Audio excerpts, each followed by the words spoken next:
लवकेश झगड़ा करते टाइम ऐसी चीजें बोल देते हैं जो काफी हर्टफुल हो जाती है। तहजीब की बात करूं तो सच्ची बता रहा हूं, बहुत ज्यादा यार। विशाल भैया, सबसे ज्यादा तो अरमान ही भाई की बुराई करत है। जहां हाँ जी, तो राम राम जी, स्वागत है आप सभी का एक और नई वीडियो में। मैं आपका दिनेश गुरी बहुत बहुत स्वागत करता हूँ बिग बॉस OTT 3 के एक और नए एपिसोड के रिव्यू में। आज भैया बहुत चीजें मतलब ऐसे लगी होंगी, बहुत चीजें ऐसे घूमी होंगी दिमाग में। बाहर देखने वाले को लगा होगा, मुझे भी लगा था कि ये क्या हो गया। मतलब तीन एक ही ग्रुप के बहन भाई बने हुए हैं, दोस्त बने हुए हैं, और वो एक दूसरे के बारे में इतना गलत गलत बोल रहे हैं। एक दूसरे का एक तरीके से बेइज्जती कर रहे हैं, एक तरीके से गलत बोल रहे हैं एक दूसरे को। मतलब एक तरीके से फीलिंग से देखे ना तो ऐसा लगे कि नहीं, बहुत गलत किया इन लोगों ने। पर ये सब करने के पीछे बिग बॉस का हाथ है भैया। मैं पिछली 2-3 वीडियो से लगातार बोल रहा हूँ ये चीज कि अब गेम अंदर वाले नहीं खेल रहे हैं, अब बिग बॉस ही खेल रहे हैं। विशाल, कटारिया और शिवानी का नॉमिनेशन में आना भी बिग बॉस का ही खेल है। अरमान का सेफ होना भी बिग बॉस का ही खेल है। हेड ऑफ द हाउस को पावर दी गई, किसको नॉमिनेट करना है, किसको सेफ करना है। जिस अरमान ने इतनी गंदी गंदी हरकतें करी, हाथ उठाया, वोयलेंस की, धक्का मुक्की करी, गाली गलौज करे, एक दूसरे के बारे में गलत बोला, कटारिया के बारे में बोला ये तो उसका मैनेजर है, एलविस के बारे में बोला वो तो अपने लक्ष्य से चल रहा है, शिवानी के बारे में बहुत कुछ बोला, सना मकबूल के बारे में बहुत कुछ बोला कि ये तो सेल्फिश है, लॉलीपॉप देती है, नागिन है। विशाल के लिए बोला कि इसकी कितनी गंदी नीयत है, कितना गंदा सोचता है, इसकी आंखों में गंदगी है। निजी के लिए भी बोला कि पलटू है, हाइजीन का ध्यान नहीं रखता है, फ्लश नहीं करता। मतलब उस इंसान ने, एक इंसान ने सबके बारे में सब कुछ गलत बोला हुआ है, बिलो द बेल्ट तक गलत बोला हुआ है, बिग बॉस का रूल तक ब्रेक किया हुआ है। पर वो इंसान अभी भी शो के अंदर है। उसका रीजन कि भाई वो बिग बॉस को पसंद आ रहा है, चाहे नेगेटिव रोल है, चाहे विलन है, पर उसने स्टार्टिंग से आखिरी तक कंटेंट दिया है। अरमान ने स्टार्टिंग से आखिरी तक रेगुलर कंटेंट दिया है, चाहे किसी की बेइज्जती, चाहे किसी को जलील करना, चाहे किसी के बारे में गलत बोलना, चाहे इधर बैठ के उधर बैठ के इधर की बात उधर करना है, ये सब कुछ किया है, पर उसने कंटेंट दिया है। इसलिए बिग बॉस उसको लेके चल रहे हैं। उसकी क्लास भी नहीं लगी अभी तक, वरना इतना सब कुछ होने के बाद में बहुत क्लास लग सकती थी। बहुत चीजें रणवीर जी ने भी की, बहुत अच्छा खेल रहे हैं, बहुत अच्छा कंटेंट दे रहे हैं, सब कुछ कर रहे हैं, पर बहुत चीजें रणवीर जी ने भी गलत बोली हुई हैं, सना मकबूल को, कटारिया को, विशाल को, शिवानी को। तो इन लोगों को नहीं बोलने का कारण ओनली यही है कि ये बंदे झेल नहीं सकते। बिग बॉस को पता है कि अरमान यदि नॉमिनेट हो, बाहर जाएगा कंफर्म इस बार, तो उसने उसको सेफ कर लिया। सना मकबूल सेफ थी क्योंकि वो बाहर वाला बनी हुई है। अरमान के बाहर जाने से कृतिका जी अकेली, फिर उनका कोई मतलब ही नहीं है यहाँ, क्योंकि उनको चलाई अरमान जी रहे हैं। यदि कृतिका जी नॉमिनेट होती किसी तीसरे रीजन की वजह से, तो वो बाहर जाती, तो अरमान को भी फिर दिक्कत होती, खाना कौन खिलाता भैया उसको। बिग बॉस ध्यान भी तो रखेगा अपने फेवरेट आदमी का। और फेवरेट लोगों के लिए बिग बॉस हमेशा से ही पार्शलिटी करते हैं, बायस्ड रहते हैं, उनके लिए अलग से सपोर्ट करते हैं। ये तो साफ साफ दिखता है, जो रणवीर जी और अरमान जी को सपोर्ट मिली हुई है। और दूसरे बिग बॉस को साफ साफ दिख रहा है यार, कृतिका को, साई केतन को तो कभी भी निकाल देंगे बाहर, कुछ भी करके निकाल देंगे। जो मेन है उनमें देखा जाएगा। कटारिया का उस टास्क में ध्यान हटा था जिसमें हेड ऑफ द हाउस बनना था, और रणवीर जी जीते। उसमें भी गोंग का खेल था, गोंग बजाने वाले का। तो मतलब चीजें प्लानिंग से तो चलती हैं, वो तो साफ है। स्क्रिप्टेड नहीं कह सकते इसको, क्योंकि अंदर वालों को तो नहीं पता क्या होगा। अंदर वालों को भी पता हो तब स्क्रिप्टेड कह सकते हैं, स्क्रिप्टेड तो नहीं कह सकते। और स्क्रिप्टेड नहीं होता है यार, 24 घंटे स्क्रिप्टेड शो चलाना बहुत हार्ड है, चल ही नहीं सकता। उसके अलावा बात कर लेते हैं आज जो टास्क हुआ उसकी, जिसमें चुनाव की प्रक्रिया हुई, वोट कैंपिंग हुई, क्योंकि 3 ही लोग नॉमिनेटेड थे, विशाल, कटारिया, शिवानी। उनके लिए तीनों को मौके दिए गए कि भाई अपना प्रचार करो, बोलो एक दूसरे के बारे में। और स्पेशली कहा गया कि इसको मजाक में ना लें, दिल से ना खेलें, रिश्ते नाते दोस्ती सब बुला दो।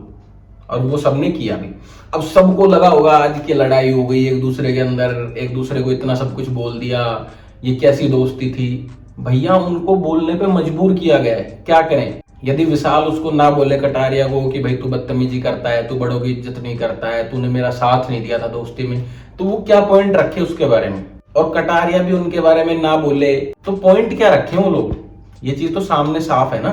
थोड़ा सा शिवानी ने ज्यादा कर दिया कि अरमान जी के पास मत बैठा करो, अरमान जी बहकाते हैं, अरमान जी इन्फ्लुएंस करते हैं, माइंड वॉश करते हैं, मतलब थोड़ा सा शिवानी ने ज्यादा कर दिया कि और बहुत से पॉइंट थे जिन पे वो बोल सकती थी।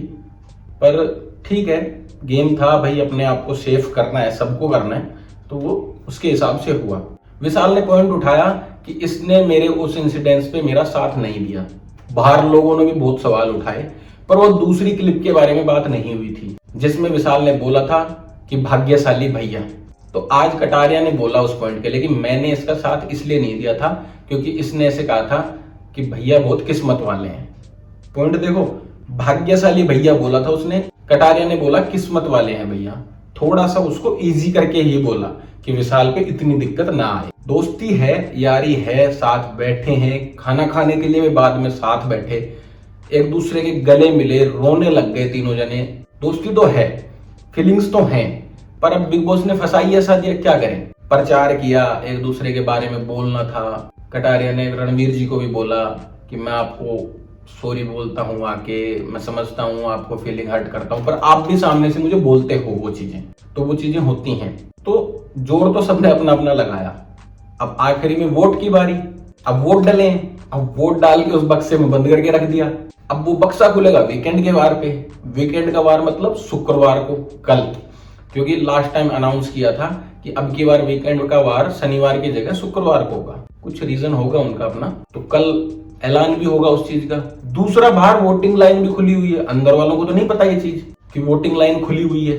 अब वोटिंग लाइन खुली भी हुई है, अंदर वोट भी डले हैं। अब किस हिसाब से इविक्शन होगा वो देखना है कि अंदर वाले वोट्स के हिसाब से होगा, बाहर की वोटिंग के हिसाब से होगा, किस हिसाब से इविक्शन होगा वो देखा जाएगा। पर आज एक बार फिर से अरमान जी का सामने आया, अरमान जी का दिखा अच्छे से कि भैया वो इंसान को मैनिपुलेट करते हैं, माइंड वॉश करते हैं। शिवानी को बोला मैं तेरे साथ हूँ, ठीक है, मैं तेरे को समझाता था, तो उनकी अच्छे से बेइज्जती कर, ये तेरी बेइज्जती करने में कहीं नहीं छोड़ेंगे। उन दोनों ने ही इतना कोई गंदे तरीके से शिवानी को नहीं बोला था, पर शिवानी ने बहुत कुछ बता दिया। बाद में भी वो चीज चलती रही। अरमान जी का अभी भी वही मैनिपुलेट करने का चलता रहा आखिरी तक कि ये वो तुझे भड़का के रखे थे। साईं केतन को भी कहा कि इस लड़की को फंसा के रखा और टाइम आने पे अलग कर दिया। अरमान को इतना पता है कि कब कैसे क्या हो रहा है और मुझे उस पर कैसे खेलना है, तो दिमाग उस बंदे का भूत है खेलने में, चाहे नेगेटिव खेल रहा हो। मैं कभी अप्रिशिएट नहीं करता उसको, उसकी गंदी हरकतों को, पर वो खेल अच्छा रहा है। शो के हिसाब से देखें तो शो के लिए अच्छा कर रहा है, चाहे वो नेगेटिव करे चाहे वो पॉजिटिव करे। बाहर उसकी इमेज क्या चल रही है वो सबको अच्छे से पता है। उसकी इमेज बहुत खराब चल रही है, बाहर बहुत दिक्कतें चल रही हैं। भाग्यशाली भैया वाली बात पता चली, किस्मत वाले भैया वाली बात पता चली अरमान जी को आज दोबारा। तो अरमान जी ने बोला विशाल को कि तू क्या बोला, वो चीज हुई। उसके बाद कटारिया गया तो कटारिया को भी बोला, साईं केतन को बोला। फिर जिस थाली में खाते हैं उसी में छेद करते हैं, उस थाली की तरफ देखना भी नहीं चाहिए। तो अरमान भैया आप तो थाली की तरफ देखना, किसी की थाली ले ही आए, और थाली लाने के बाद में प्याले भी हो गए आपके। तो आप खुद के गिरबान में भी तो झांको यार, कभी तो झांको। इतने पॉइंट हो गए, इतने इंसिडेंट्स हो गए, आपकी लाइफ बार बार वही नेगेटिव दिख जाती है। आप विलन बनते ही नहीं यदि आप वो चीज हरकतें ना करे होते तो, पर आपने वो हरकतें कर रखी हैं और अब फिर आप दूसरे को गलत बता रहे हो। ठीक है, उसने बोला किस्मत वाले भैया, भाभी सुंदर है, वो बोला, तो किस कॉन्टेक्स्ट में बोला वो उसी को पता। अब ये चीज कितनी भी तरीके से घुमा लो कि अच्छे वे में भी बोल सकते हैं, बुरे वे में भी बोल सकते हैं, गंदी नीयत से बोल सकते हैं, अच्छी नीयत से भी बोल सकते हैं। इस बात को जितना घुमाना चाहोगे उतनी घूम जाएगी। अब देखने की बात ये है कि वीकेंड के वार पे देखो क्या होता है। यदि तगड़ा कुछ ड्रामा करना हो दोबारा से तो क्या पता वो क्लिप ही दिखा दे जिसमें ये इंसिडेंस हुआ था।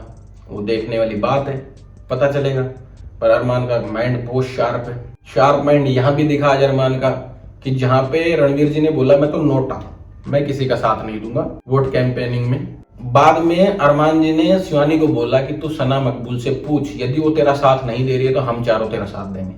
और रणवीर जी को अपने साथ ले भी आए, क्योंकि बात मानते हैं भाई एक दूसरे की। अब यहाँ पे रणवीर जी को अरमान की सच्चाइयां बताई जाए ना, किसी भी एक एपिसोड में, किसी भी एक वीकेंड के बार पे बताई जाती पहले, तो रणवीर जी अरमान के साथ बैठते ही नहीं, अकेले हो जाते। वो इस शो को छोड़ने का सोच लेते, क्विट करने का सोच लेते, उनसे नहीं हो पाता। इसलिए बिग बॉस ने अरमान को कभी छेड़ा ही नहीं, कभी इतना जलील किया ही नहीं। पर मैं बहुत बड़ी दाद देना चाहूंगा, ताली भी बजाना चाहूंगा इन लोगों के लिए, विशाल, कटारिया, सना मकबूल, शिवानी भैया। इतना सब कुछ बोला गया, इतना जलील किया गया, इतनी बुरी बुरी बोली गई, हर वीकेंड के वार पे क्लास लगी, पर फिर भी ये बंदे डटे हुए हैं, ये खड़े हैं, स्ट्रॉन्ग तो हैं। रही बात टास्क की, टास्क में भैया एक नंबर परफॉर्मेंस था कटारिया का, पॉइंट टू पॉइंट बात हुई, लोगों की बेइज्जती करने वाली, उनके बारे में बताने वाली बात पे भी एक नंबर सबको बोला। अरमान जी को सरपंच जी बोला, उसके अलावा रणवीर जी को बोला कि ज्ञान का सागर है ही, पर कभी कभी उस सागर को भी ज्ञान की जरूरत पड़ती है। तो मतलब अगलों की बुराई भी नहीं करी और अच्छाई भी नहीं करी, बढ़िया तरीके से, एक तरीके से रोस्ट टाइप कर दिया, और किसी को बुरा भी नहीं लगा उस चीज का ज्यादा। तो गेम तो है भैया, बंदे ने दिमाग से खेला तो है, पर थोड़ा सा विशाल ने और शिवानी ने बोला है, बहुत कुछ बोला है जो चीज नहीं बोलनी चाहिए थी। विशाल को अपने वाले इंसिडेंट्स को तो नहीं बोलना चाहिए था भैया। देखो कटारिया में पोटेंशियल है, मैं तो पहले दिन से कह रहा हूँ, लोगों को पसंद आ रहा है, लोग कुछ भी बात बनाए उससे कोई फर्क नहीं पड़ता। अब देखने का मजा ये है कि भैया कौन इविक्ट होगा। पर अब शायद कल मीडिया वाले आएंगे और सभी घर वालों से सवाल पूछेंगे। मुझे लगता है कि कल अरमान एक्सपोज हो जाएगा, कल अरमान की सच्चाइयां सामने आएंगी, क्योंकि मीडिया वाले वो सवाल पूछेंगे, वो चीज दिखाएंगे, वो चीज बताएंगे। क्योंकि किसी भी वीकेंड के वार पे अरमान की क्लास भी नहीं लगी, अनिल कपूर जी ने भी कुछ नहीं बोला, तो शायद यहाँ कमी पूरी हो जाए, जो कमी रह रही थी। अरमान की क्लास एक तरीके से कल मीडिया वाले ही लगा सकते हैं। उसके साथ साथ कल गलती से रात को 12 बजे जियो सिनेमा वालों की तरफ से एक पोस्ट आई इंस्टाग्राम पे, ट्विटर पे, जिसमें विशाल को इविक्ट दिखाया गया। अब सभी का ध्यान ऐसे ही चल रहा है कि विशाल इविक्ट होगा, कन्फर्म है, स्क्रिप्ट लीक हो गई। हो सकता है कि बिग बॉस का एक गेम हो लोगों को पागल बनाने का, वो दिखा तो विशाल को इविक्ट दिया और बाद में किसी और को कर दें, लोगों का ही पागल बना दें, क्योंकि बिग बॉस है भैया, वो कुछ भी कर सकता है। और हो सकता है रियल में ही ऐसा हो, किसी अलग डेट पे 12 बजे वो चीज पोस्ट होनी थी और किसी अलग डेट पे हो गई, तो कुछ भी हो सकता है, देखा जाएगा। वो तो कल या परसों में वो चीज पता चल जाएगी, बाकी देखते रहेंगे। अब यही है, अब आगे के जितने भी दिन चलेंगे, 2 4 5 दिन, अब बिग बॉस ही खेलेंगे वो गेम, बिग बॉस ही करेंगे सब कुछ। अंदर वाले तो कठपुतली बन गए अब एक तरीके से, वो सूट वूट पहन के तैयार होके बैठेंगे और बिग बॉस खेलेंगे उनके साथ, मेकर्स खेलेंगे उनके साथ गेम। अब मेकर्स और बिग बॉस का बचा है, अब वो अंदर वाले उस चीज को किस हिसाब से लेते हैं, किस हिसाब से खेलते हैं, वो चीज उन पर डिपेंड करती है। बाकी आज की अपनी इस वीडियो को यहीं पे करते हैं एंड। लाइक कमेंट शेयर कर देना, चैनल को सब्सक्राइब जरूर कर लेना, सपोर्ट बनाए रखो, वीडियो को पूरी देख लिया करो। 80% प्लस व्यूज आ रहे हैं नॉन सब्सक्राइबर से, तो प्लीज सब्सक्राइब कर लो, रिक्वेस्ट है आपके छोटे भाई की। बाकी इंस्टाग्राम पे फॉलो कर लेना, डिस्क्रिप्शन में लिंक मिल जाएगा, स्क्रीन पे आईडी मिल जाएगी। बाय बाय, जय श्री राम।